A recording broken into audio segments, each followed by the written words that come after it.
SNS에서 페이크 뉴스 퍼지고 해서 빨리 돈 빼 한 겁니다. 그래서 갑작스럽게 공포심이 조장이 되면서 뱅크런이 된 거죠. 아, 그러면 진짜 그냥 정상적으로 잘 가다가 갑자기 소문 타가지고 그냥 말 그대로 날벼락이네요. 날벼락이었던 거죠.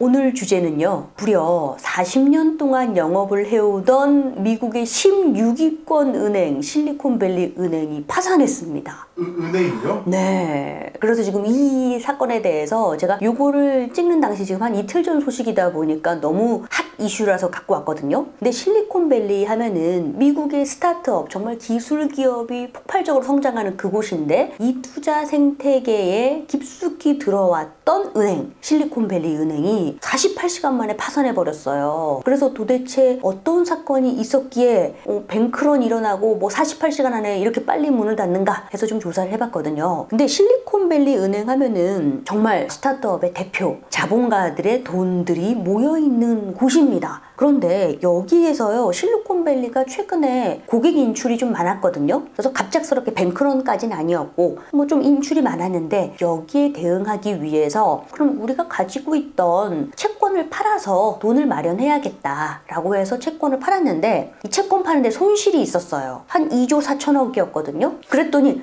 야, 이거 뭐 큰일 난 거 아니야? 왜 투자한 게 손실나? 해서 이게 SNS에 퍼지면서 이게 위험한 거 아니야? 빨리 돈 빼 해가지고 갑자기 뱅크런이 일어난 겁니다. 뱅크런 하면은 고객이 대규모 예금 인출을 통해서 갑자기 돈이 쇼티지가 나는 현상을 의미하는데 과거에는요, 은행에 줄을 섰어요. 오프라인. 근데 지금 다르죠. 스마트폰으로 번호 누르면 금방 인출해요. 그래서 무려 56조 원이 한 48시간 안에 다 빠진 거예요. 이 스마트폰의 발달로 인해서. 그러다 보니까 이 파산 규모는요, 2008년 금융위기 이후로 역대 지금 가장 큰 은행 파산에 해당됩니다. 그래서 갑작스럽게 돈이 많이 나가니까 나스닥 주가가 60%나 빠졌거든요. 그래서 이 실리콘밸리 은행 주가가 60% 이상 빠지면서 거래 정지가 됐던 겁니다. 와, 이거 그래프 보면 거의 수직 낙하, 수직 낙하. 절벽이네요, 그냥. 그래서 도대체 어떻게 지금 이 사태가 벌어졌나 궁금하실 텐데요. 사실 코로나 팬데믹 기간 중에 보시면은 정부가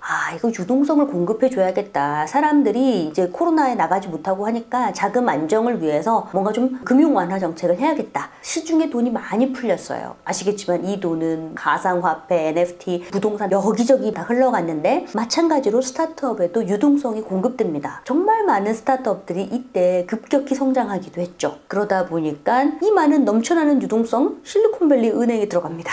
예금으로 막 들어간 겁니다. 그래서 실제 실리콘밸리의 2021년의 예금 잔액을 보면요, 바로 전년 대비 86%나 증가해요. 그래서 그 금액이 보니까 1890억 달러, 한 200조 넘는 건데요. 뭐 이렇게 이제 예금 잔액이 증가하고, 그러면 얘네들은 어떻게 해야 되냐? 아시겠지만 은행도 투자를 합니다. 왜냐면 예금에 대한 이자를 줘야 되잖아요. 그래서 안정적인 채권에 보통 투자를 하거든요. 그러면 이렇게 투자를 합니다. 보통 은행들은요, 1, 2년짜리 단기 예금에 대한 이자를 주기 위해서 장기 채권에 투자하거든요. 이를테면은 미국의 국채라든지 장기 보유 채권에 투자를 하는데 이 문제가 작년부터 터집니다. 왜냐면 보통 짧게 돈을 맡기는 것보다 길게 돈을 맡기는 거에 금리를 더 많이 줘요. 그만큼 오래 쟁여놓는다 이거죠. 그런데 장기 금리, 단기 금리가 역전하는 현상이 작년에 벌어집니다. 작년에 연준이 인플레이션에 대한 우려로 계속 금리를 올렸잖아요. 그러니까 장단기 금리가 역전이 된 겁니다. 그래서 당연히 장기 투자를 하면은 돈을 더 벌겠지 한 거에 이제 이게 거꾸로가 된 거예요. 이 상황에서 이제 스타트업들이 막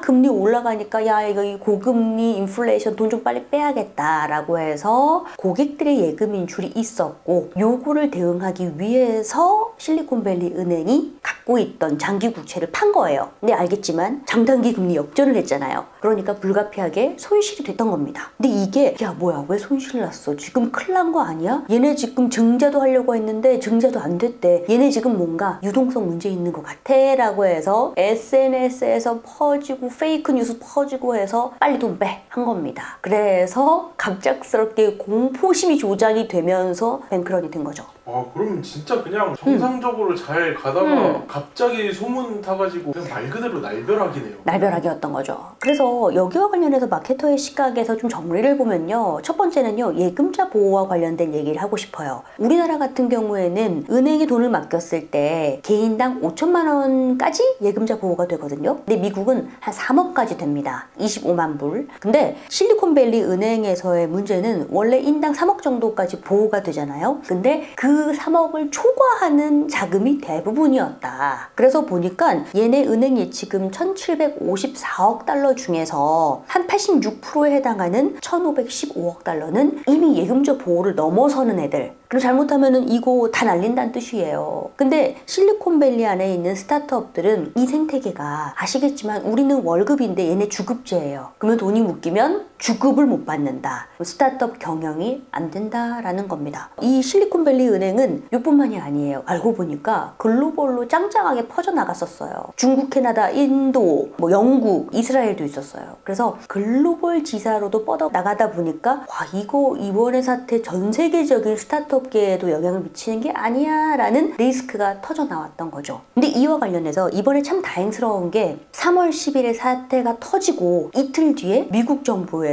바로 대처를 발표합니다. 왜냐면 우리가 2008년 겪어봤잖아요. 움찔움찔 하다가 대폭파한다. 그래서 이번에는 그 미국 정부가 연준, 은행, 그리고 모든 유동성 지원을 위해서 예금자 보호 3억과 관계없이 다 보호해줄게 라고 해서 일단 불을 끕니다. 왜냐면 그렇지 않으면 3억 빼고 나머지 싹 다 날리면 지금 여기에 있는 금액 다 날리는 거거든요. 그럼 스타트업들 줄도산하는 겁니다. 그래서 이번에 참 다행인 건 긴급하게 정부가 움직여서 정책을 발표했고, 그리고 이걸 관련해서 유동성 지원 기금을 마련을 했다. 두 번째로 정리해보고 싶은 거는 다행히도 시스템적 리스크로 확산되지는 않을 것 같다는 건 불행 중 다행이다. 왜냐면 사실 저희가 2008년 때는요, 요 은행이 요만큼이 터졌다라는 게 여기서 끝난 게 아니라 증권사, 모기지, 주택 다 연쇄적으로 도산되고 난리가 났었거든요. 근데 이번에는 다행스럽게도 2008년도에 경험이 있었기 때문에 대부분 미국의 은행이 재무적으로 건전성을 유지를 하고 있어요. 그래서